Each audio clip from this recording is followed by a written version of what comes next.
ये जो हमारी इंडस्ट्रियलाइजेशन हुई है पूरी दुनिया के अंदर, उसमें फूड की एक्सेस जो है लोगों को बहुत ज़्यादा बढ़ गई है और हाई एनर्जी कार्बोहाइड्रेट जो कि निशास्ता होता है वो फूड है। रोटी चावल का इस्तेमाल बहुत ज़्यादा हमारा बढ़ गया है। फ़िज़िकल एक्टिविटी कम होती जा रही है। 40 साल पहले 50 साल पहले हमारे जो बड़े थे वो चलते फिरते थे, साइकिल पे मूव करते थे, तो वो जहाँ मूव करते थे वहाँ उनकी फ़िज़िकल एक्टिविटी होती थी, तो उनका एनर्जी इनटेक भी कम था। हमारे पास एक छोटा सा बर्गर है, साथ में एक पेप्सी पी ली, 1200 कैलोरीज एक टाइम पे खा ली, उसके बाद भी पेट कुछ नहीं भरा भी।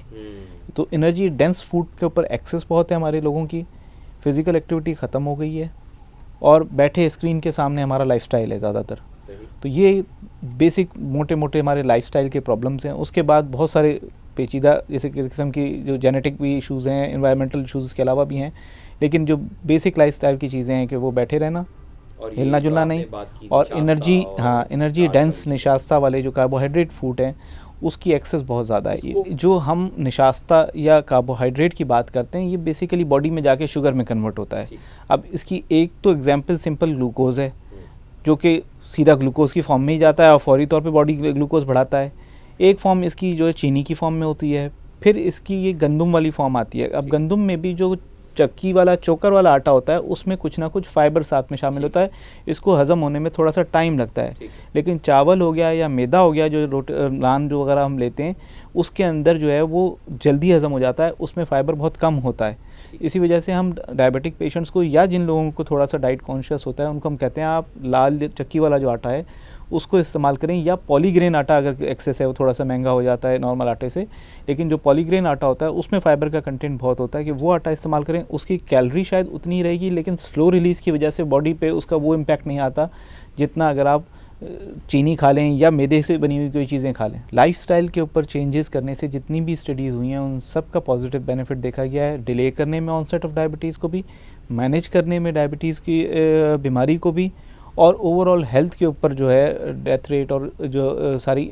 जो कॉम्प्लिकेशंस हैं ब्लड प्रेशर से रिलेटेड हो या वो डायबिटीज़ से रिलेटेड हो या हार्ट डिजीज़ से रिलेटेड हो, लाइफस्टाइल रिमेन्स ए कॉर्नर स्टोन। एक तो ये कि शुगर मॉनिटरिंग की फ्रीक्वेंसी बढ़ाएं, चेक करें कि शुगर कितनी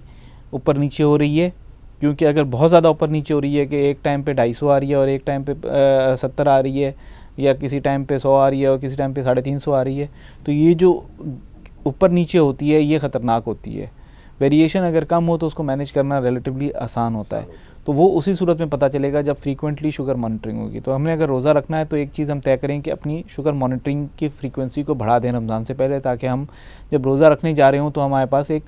क्लियर एविडेंस हो कि हमारा शुगर्स कहाँ पर है, और अपने मॉलेज से शुगर मॉनिटरिंग के चार्ट के साथ फौरी तौर पे रब्ता करें कि ताकि वो आपकी दवाओं को एडजस्ट करे। अगर उसमें कोई दवा की कमी बेशी की ज़रूरत है तो उस हिसाब से करे कि कंट्रोल में आ जाए शुगर। गर्मी के अंदर डिहाइड्रेशन या पानी की कमी के अंदर कुछ दवाएं नुकसान दे सकती हैं, तो वो दवाओं के डोज और उसके टाइमिंग की एडजस्टमेंट इंपॉर्टेंट है।